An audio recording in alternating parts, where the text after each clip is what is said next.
Today, I want to take you on a journey through a story that has echoed through the ages, touching the hearts of millions, stirring emotions, and igniting reflection. It's a story that carries with it the weight of love, loss, and the profound sorrow that often accompanies our choices. I invite you to lean in, to listen closely, as we delve into the tale of David and Bathsheba, a narrative that is as timeless as it is poignant. David, the king of Israel, is a figure that many of us admire. He was a shepherd boy who rose to slay giants, a warrior who united a fractured nation, and a man who was, at his core, described as one after God's own heart. Yet, beneath the crown and the accolades, David was a man burdened with his own humanity, a complexity that mirrors our own struggles. He was not just a king. He was a father, a friend, and a flawed individual wrestling with the very same temptations that we face today. As the sun hung low in the sky, casting a golden hue over the rooftops of Jerusalem, David found himself on the palace roof, gazing out over his kingdom. It was there, in that moment of solitude, that he laid eyes on Bathsheba, a woman of unparalleled beauty, bathing in the light of the evening. Her presence ignited a fire within him, a desire that would lead him down a path of destruction. David's heart, once filled with courage and faith, now teetered on the edge of obsession. But what of Bathsheba? She was not merely a figure in David's life. She was a wife, a daughter, a woman with her own dreams and aspirations. Married to Uriah, one of David's most loyal soldiers, she was caught in a web of power and desire that she never asked to be a part of. When David summoned her, he was not just pursuing a fleeting moment of passion. He was disregarding the sanctity of her marriage, the loyalty of Uriah, and the profound consequences of his actions. What followed was a series of decisions that spiraled out of control. David, in his lust, sought to cover his tracks. He summoned Uriah back from battle, hoping to manipulate the situation to his advantage. But Uriah, ever faithful, refused to enjoy the comforts of home, while his comrades fought bravely on the front lines. In a desperate attempt to conceal his sin, David orchestrated Uriah's death, sending him back to the battlefield with a letter that sealed his fate. The weight of this betrayal is staggering.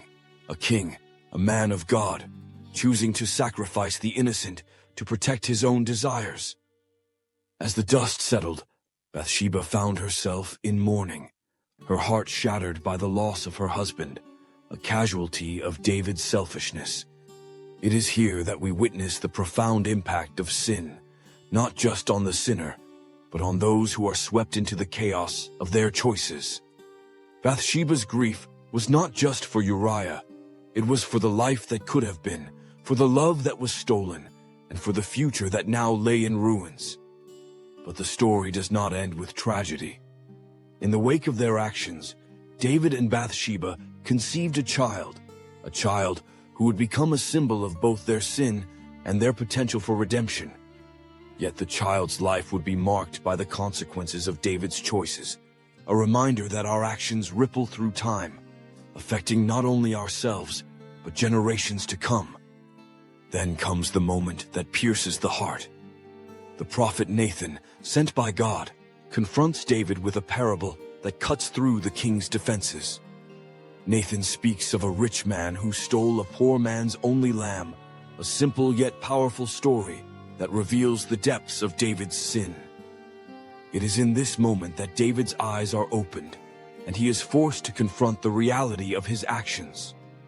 "I have sinned against the Lord," he declares, a statement that reverberates with sorrow and remorse. Can you imagine the weight of that realization? The king, once so powerful and untouchable, now stripped bare before God, exposed in his vulnerability.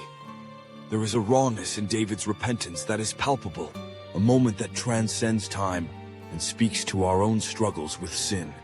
It is a reminder that we are all capable of falling, of losing our way, and that the journey back to redemption begins with acknowledging our failures.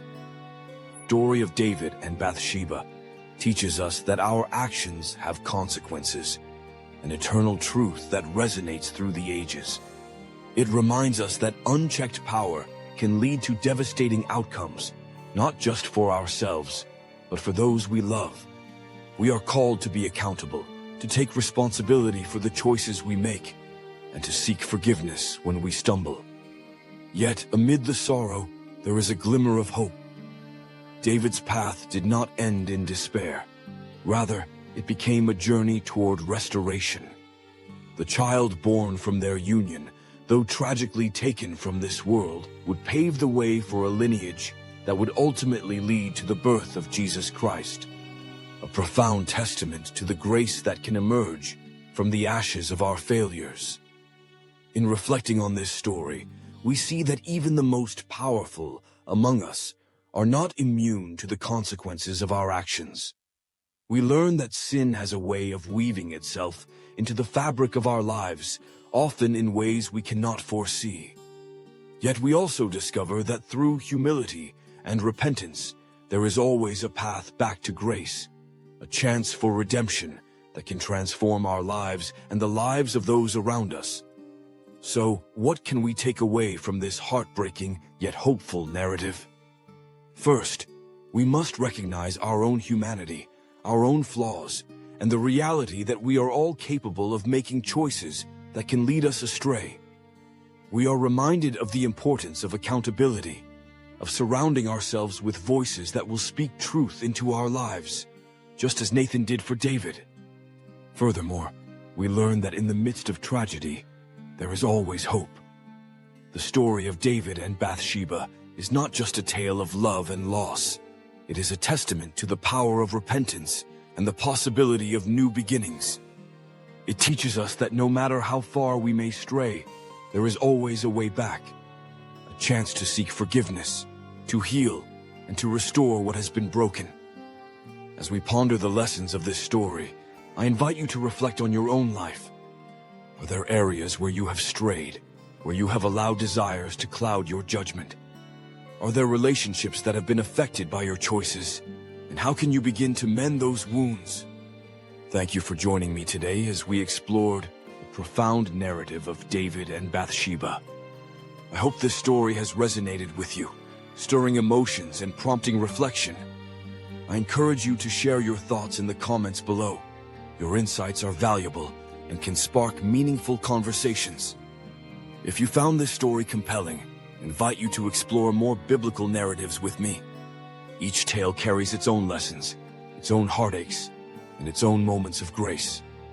Together, let's continue to uncover the richness of these stories, drawing inspiration and wisdom from the pages of history that still speak to us today.